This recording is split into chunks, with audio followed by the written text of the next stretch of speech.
Welcome to all aspirant. In that portion, I will discuss Indian economy and I will start with the basic and gradually I will reach the advanced level. So stay tuned with my channel and subscribes for the next video. So I will start now the basic of the economy. That is the definition of economy. Definition of economy is any region or area with having well-defined set of rules and having institution and that institution to implement these rules. Institution का मतलब suppose for example parliament that parliament normally make the law and police police actually क्या करते हैं maintain the law and order maintain law and order okay so any reason with having well defined set of rules and institution that institution to implement the these rules इसको कहते हैं economy okay for example India Bangladesh USA Sri Lanka okay got the point an institution का example क्या parliament police okay and another institution constitution itself is an institution another point of view is economic activity क्या होता है any activity where money is involved or that money will be calculated in the GDP of that country. Or another definition is any economic activity that create value and can be calculated in GDP. For example, जैसे production, consumption, exchange and distribution that are the economic activity. And non-economic activity क्या है? Economic those activities which not calculate in GDP of that country and example क्या है जैसे illegal activities like bravery like black money that are the illegal activity and that not calculated in GDP. That's why it is not economic activity. Another example, suppose you are a doctor and you take care of your father. You are a nurse and you take care of your family member and you not take any fee for that. So इसको non economic activity कहते हैं क्योंकि that work is done but it is not calculate in the GDP of that country okay another example is like suppose you make tea and you consume it so it is not economic activity but if you make tea and you sell in the market and that will calculate in the GDP of that country then it will be called as economic activity. I think with the example you will understand the basic of that economic activity and non-economic activity. And what is the definition of economics? Economy means here is three things. One is region, set of rules and institution. But economics में क्या होता है? It is a branch of economy which study the economic activity of human. Okay. Or another thing is it is a branch of economy which study the making choice in presence of scarcity. तो scarcity क्या होता है? Suppose requirement scarcity is related to requirement and availability. If requirement is very high and availability is very less, then scarcity will create. Another reason is that human want is unlimited, but resources are limited. That's why scarcity will create always. Got the point? And next topic is what are the central problem of an economy? That 4 5 problems that is the common universally. So what are that? First of all, what to produce and in what quantity, that is the problem. क्या produce करें in and कितना quantity में produce करें. So that is the problem of an economy. That is the question, and question should be solved. That means it is a problem. So and the next problem is how to produce. कैसे produce करें चीजों को. Either in the production technology you can use two way. You can use more labor in the production or you can use less labor and more machine. Suppose you use more labor and less machine, then it इसको कहते हैं labor incentive economy or labor incentive production. India is the example, China is the example because there is a population is high, but in case of Japan the population is very low. In case of European few countries population is very low. They use machine incentive or capital incentive technology. मतलब they use more machines and less labor. For example, Japan. Got the point? And for whom to produce, किसके लिए produce करे, either basic good produce करे or luxury goods. Okay, got the point? And next point is what is opportunity cost. Opportunity cost you can understand very clearly with the example. Suppose you have two options in front of you to become and your employment career, that is one is teaching, another is suppose journalism. If you choose journalism and sacrifice the teaching option, then the price of sacrificing the teaching option is called opportunity cost. Another example, suppose you have some money and you only buy only one thing, that is TV or laptop. Suppose you choose to buy TV, then you have to sacrifice the laptop. So the price of laptop is cost, opportunity cost. Got the point? The cost of sacrificing the second best alternative option to choose the best one is called opportunity cost. And next is what is the positive economy and what is the normative economy. Positive economy क्या होता है? It is a branch of economy which study the data and fact, then predict. After that, predict and forecast the economy. It is called positive. It can't be give the value. Can't give value. Okay. And next is normative economics. Normative economics, it is also branch of economy which study opinion and judgment and then finally give the value. So difference क्या है? इस जो normative economy वो value दे सकते हैं but positive economy value नहीं दे सकते क्योंकि ये फोरकास्ट करते हैं एंड प्रेडिक्ट करते हैं बट जजमेंट ओपिनियन फैक्ट को एनालिसिस करके ना नॉर्मेटिव इकोनॉमी एक वैल्यू देते हैं ठीक है देन द बेसिक कॉन्सेप्ट क्या होता है लॉ ऑफ डिमांड में आ जाता है डिमांड क्या होता है देखो डिमांड एंड सप्लाई ना बहुत बेसिक चीज है इफ यू अंडरस्टैंड ना you can solve many questions in the exam for example demand क्या होता है demand is related to the people और कंज्यूमर एक गिवन पॉइंट ऑफ टाइम पे एंड गिवन प्राइस में कंज्यूमर और मतलब पीपल कितना बाय करना चाहते परचेस करना चाहते उसी को डिमांड कहते हैं suppose the quantity of a commodity that people are willing to buy और purchase at a given price and given point of time इसी को डिमांड कहते हैं तो demand is related to the wish of the common people और consumer okay and law of demand क्या होता है सपोज लॉ ऑफ डिमांड में प्राइस इंक्रीज हुआ तो डिमांड क्या होगा घट जाएगा सो प्राइस इंक्रीज होता है तो डिमांड क्या होता है घटता है इसको law of demand that means inversely related okay got the point और सपोज प्राइस डिक्रीज होता है तो demand will also demand will increase इसको ना एक एग्जांपल के साथ आप अंडरस्टैंड कर सकते हो बहुत इजीली जैसे कि आईफोन का प्राइस अभी लेटेस्ट का जो भी है suppose suppose it is 1 lakh suppose इसका प्राइस 5 लाख हो गया suddenly so people will less want to buy the iPhone so demand of iPhone will reduce another example suppose the laptop current edition of laptop कोई भी एक example suppose del का laptop जो है इसका प्राइस 50,000 है suddenly same quality same features का जो लैपटॉप है उसका प्राइस घट के हो गया 10,000 people will buy more that means demand will increase got the point so demand curve क्या होता है डिमांड कर्व ऐसे होता है एक साइड में सपोज प्राइस है एक साइड में क्वांटिटी डिमांड है तो इसका डिमांड ऐसे होता है सपोज जब प्राइस रहते हैं 10 20 30 तो जब 10 प्राइस रहते हैं तब इसका जो डिमांड होता है ना यहाँ पर आके मिलते हैं सपोज इट इज 100 और जब प्राइस 20 रहते हैं तब यहाँ पर आके मिलते हैं तो सपोज इसका क्वांटिटी जो डिमांड होता है इसको 50 सपोज जब प्राइस 30 हो जाता है ना तब डिमांड कब इसके साथ आके मिलता है तो इस टाइम इसका जो प्राइस हो जाता है सपोज इसका डिमांड डिमांड है 10 so that is called demand curve okay got the point next other कौन सा फैक्टर हो जो डिमांड को अफेक्ट करता है अदर ऐसा कौन सा फैक्टर है so for example first is price जैसे प्राइस बढ़ता है तो डिमांड घट जाता है प्राइस जब कमता है तो डिमांड बढ़ जाता है एग्जांपल हम आईफोन का जो एग्जांपल दिए थे वही एग्जांपल आप लिख सकते हो एग्जाम पे okay another is income of a consumer suppose किसी कंज्यूमर का इनकम बढ़ गया इसको ना एग्जांपल देता हूँ सपोज एक फैमिली उस फैमिली के लिए पनीर इज थोड़ा high price goods and dal is very cheap और वेरी नॉर्मल गुड्स सपोज उस फैमिली का इनकम नॉर्मल इनकम जो होता है उस टाइम पनीर हफ्ते में 1-2 बार ही खरीदते हैं एंड दाल बहुत ज्यादा टाइम खाते हैं 5 दिन और 4 दिन दाल खाते हैं तो जब जो इनकम रहता है नॉर्मल है सपोज इनकम उस फैमिली का बढ़ गया डबल हो गया तो that family will buy frequently paneer जो पहले 1-2 बार बाय करते थे वो अभी 4 बार 5 बार भी बाय कर सकते हैं एंड दाल जो है वो थोड़ा कम बाय करेंगे आई मीन रोज पनीर खा रहे अच्छा सा चीज करे क्योंकि इनकम बढ़ गया तो इसको कहते हैं normal goods in case of normal goods the normal goods जैसे दाल मिल्क राइस इसका इनकम बढ़ने के साथ इसका जो डिमांड होता है ये भी बढ़ता है and another is in case of inferior good suppose income बढ़ गया देन इंफीरियर गुड के साथ क्या रिलेशन होता है same examples of paneer and दाल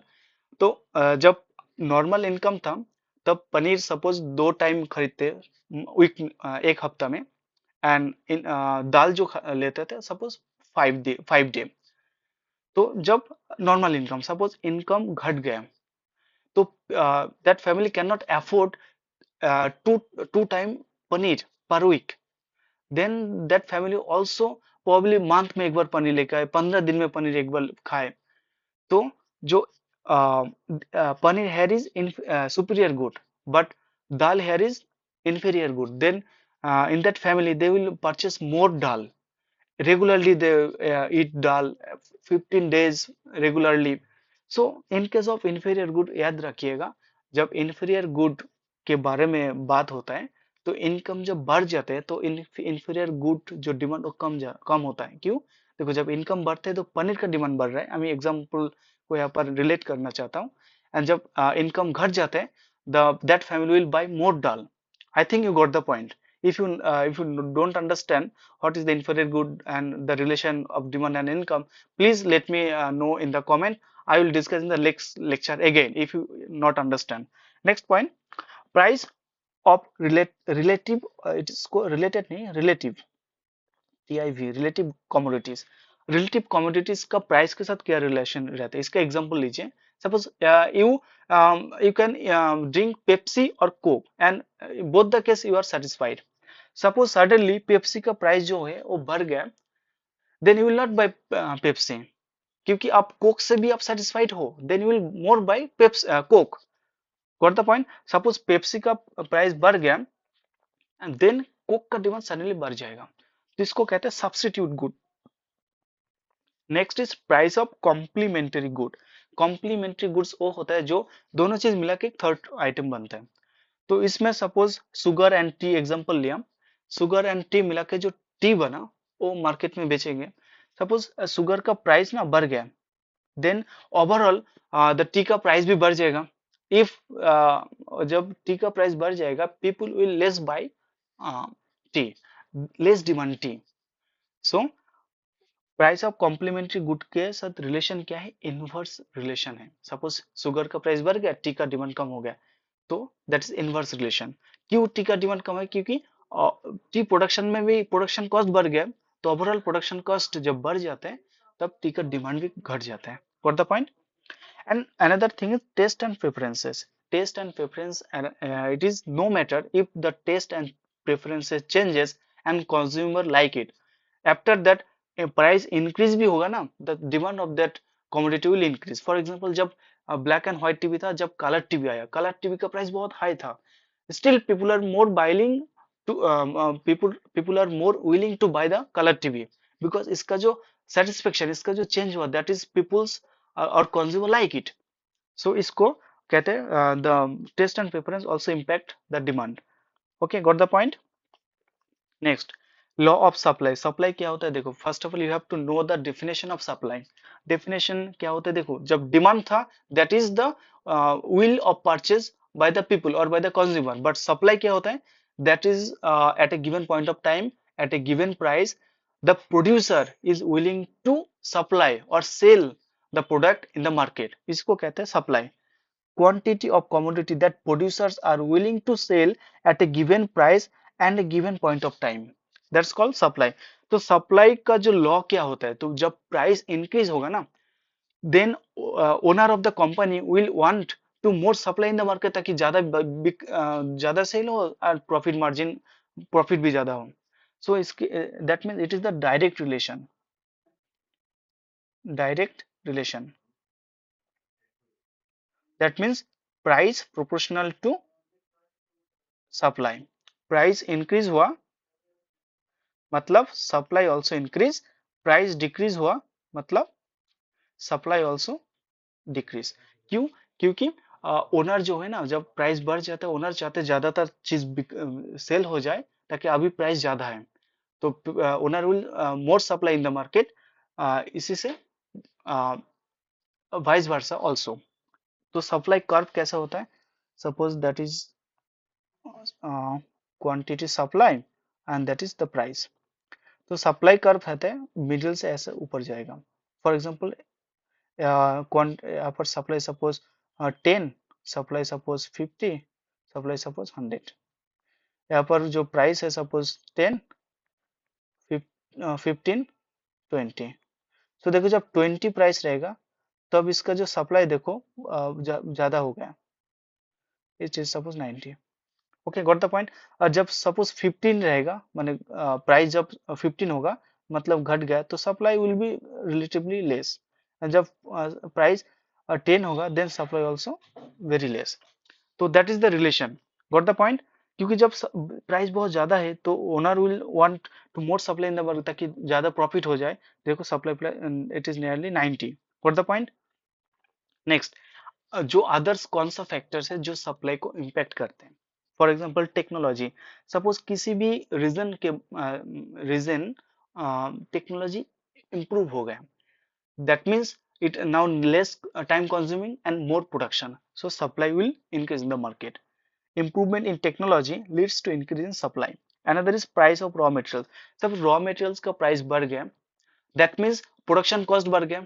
जब production cost बढ़ जाता है then that means price will be also increase, overall price also increase in the market।